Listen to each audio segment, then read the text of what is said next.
திமுக பார்க்கிறான், ஒரு agenda fix பண்றான். அண்ணா திமுக பிரிஞ்சு கிடக்கு, பத்திரிகையில எழுது, டிவியை திறந்தா அவர் போயிட்டார், இவர் போயிட்டார், எவர் போயிட்டாரா என்னன்னா இந்த இயற்கையில் இருக்கிறவரை உண்மை தொண்டர்கள் இருக்கிறார்கள். நிச்சயமா தொடர்ந்து 17/10/1972 இருந்து சேர்ந்தவங்க அந்த கட்சியில இருக்கிறாங்க. திமுக இருக்கிற 16 அமைச்சர் அதிமுக போனவங்க தான்.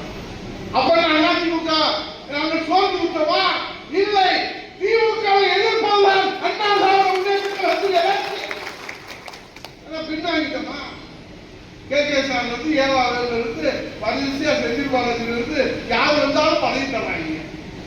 அவங்க உலகத்துல பதவி தரல, அவங்க உட்கார்ந்து ஒப்பாரி 16 அமைச்சர்கள் இங்க இருந்து திமுக இருந்து இன்னைக்கு அதிமுக இருந்து திமுக போவாங்க. அதிமுக தோற்று விடவில்லை.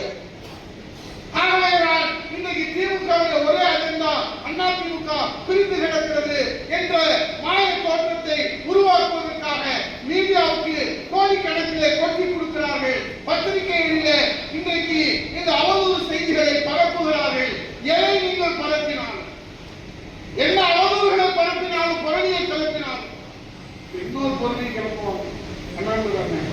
என்ன பொருள் தெரியுமா? எங்க போனீங்கன்னு இப்ப போனோம்னா உங்களை கேட்பாங்க. மொட்டை மாடி உதயகுமார் கத்திருப்பாங்க, கேட்பாங்க. நீங்க ஆமான்னு சொல்றீங்க. சரி, வரும்போது என்ன கொடுத்தாங்க? ஏதோ ஒரு கவலை கொடுத்தாங்க, ஒரு பட்டியலை கொடுத்தாங்க, சாப்பாடு கொடுத்தாங்க. அதெல்லாம் சரிதான், தேர்தலுக்கு என்ன கொடுப்பாங்கன்னு கேட்பாங்க. நாங்க உங்களை மாதிரி வாக்குறுதி, பொய்யான வாக்குறுதியெல்லாம் தர மாட்டோம். நாங்க அம்மா சொன்ன வாக்குறுதியெல்லாம் நிறைவேற்றுவாங்க. புரியாம அது என்ன அவன் சொல்லுவாங்க, நாங்க 5000 ரூபாய் கொடுக்க போறோம், நீங்க எவ்வளவு கொடுக்க போறீங்க? எனக்கு என்ன தெரியும், இப்பதான் வாரியே கொடுத்துருக்காங்க. 5000 ரூபாய் நாங்க கொடுக்க போறோம். அப்ப என்ன பண்ணுவீங்க? இவங்க பாப்பாங்க, இப்பதான் போலான்னு பார்த்தா நீங்க 5000 கொடுக்குறேன்னு சொல்றாங்க. நீங்க 5000 கொடுத்துட்டா நமக்கு என்ன செய்ய முடியாது?